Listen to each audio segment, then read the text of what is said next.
Dilatação térmica dos sólidos. Bom, a dilatação, o nome já diz, é o aumento térmica devido à temperatura. E os sólidos expandem. Então nós temos aí um caso bem interessante da dilatação térmica dos sólidos.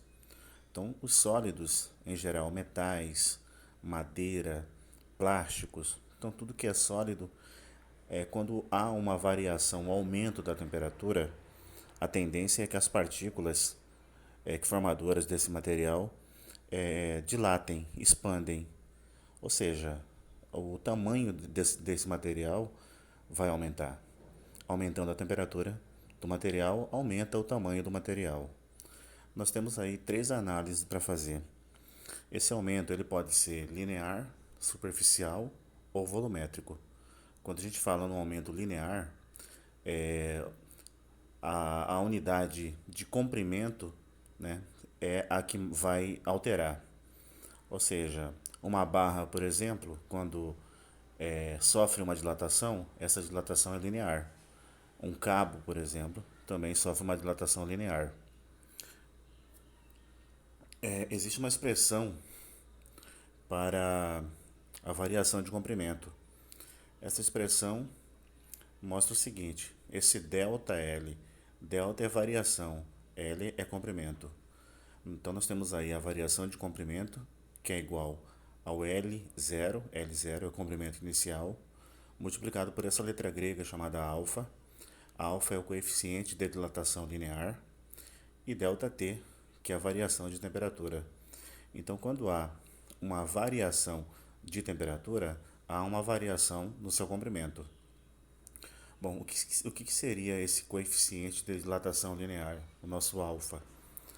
Alfa é um valor numérico que representa a dilatação de cada tipo de material. Então, cada material dilata de forma diferente se a gente comparar com outro tipo de material. O plástico dilata mais do que o ferro dilata mais do que o diamante e assim por diante. Cada material tem um valor definido para o coeficiente de dilatação linear. Uma outra forma de a gente analisar também a dilatação é analisando a dilatação da superfície. Então nós temos ali a dilatação superficial, que é representado por ΔA. ΔA é a variação da área, ΔO é a área inicial. E no lugar daquele alfa, vamos colocar beta. Beta é o coeficiente de dilatação, só que agora é superficial. E o ΔT é a variação de temperatura. Então, quando a gente fala em variação superficial ou aumento superficial, a gente está falando em aumentar a área da superfície. Por exemplo, uma placa. Uma placa aumenta de tamanho se aumentar a temperatura. Aumenta de tamanho por conta das suas duas dimensões. Cada dimensão a gente chama de dimensão alfa. Como são duas dimensões, então eu tenho duas vezes alfa. Portanto, beta é duas vezes alfa. A mesma coisa a gente faz com análise envolvendo o aumento volumétrico.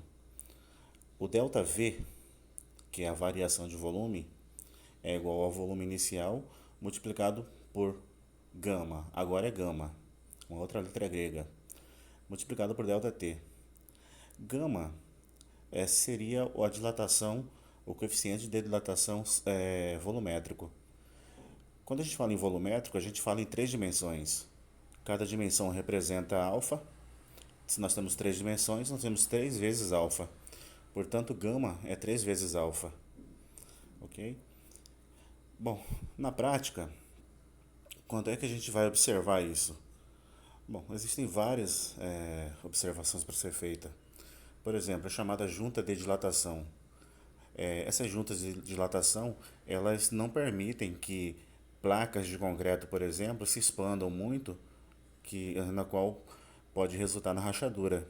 Você observa nas calçadas, as calçadas elas são feitas de concreto e existe um espaçamento entre placas que são colocadas madeiras. A madeira funciona como um colchão. Quando o concreto expande, a madeira é pressionada. E quando o concreto contrai, a, é, a madeira funciona como expansor do concreto, não deixando o concreto rachar. Locais onde não tem essa junta de dilatação, você vê rachaduras em toda parte. A mesma coisa acontece também nas salas de aula.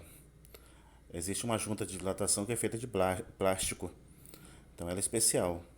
Ou seja, as placas do piso, elas conseguem dilatar e contrair com mais facilidade por conta dessa junta de dilatação. Uma outra aplicação interessante, o que a gente pode verificar, é no nosso dia a dia. Por exemplo, quando você coloca um copo de vidro dentro de outro copo de vidro, o que vai acontecer? Você não vai conseguir retirar com facilidade, a não ser que você faça um esforço mecânico e pode quebrar o copo. Bom, o conselho é colocar água gelada no copo que está dentro. Água gelada faz contrair as partículas, reduzindo o tamanho do copo, facilitando a retirada. Ou colocando água quente na parte de fora do copo. Aumenta o tamanho do copo, facilitando a retirada. A mesma coisa a gente pode analisar quando a gente for tirar uma porca de um parafuso. Para tirar a porca de um parafuso sem um esforço mecânico, você pode aquecer a porca, aumentando o tamanho dessa porca, facilitando o desenroscar dessa porca do parafuso. Existem várias outras aplicações também que a gente tem por aí, né? Mas a questão é essa, né?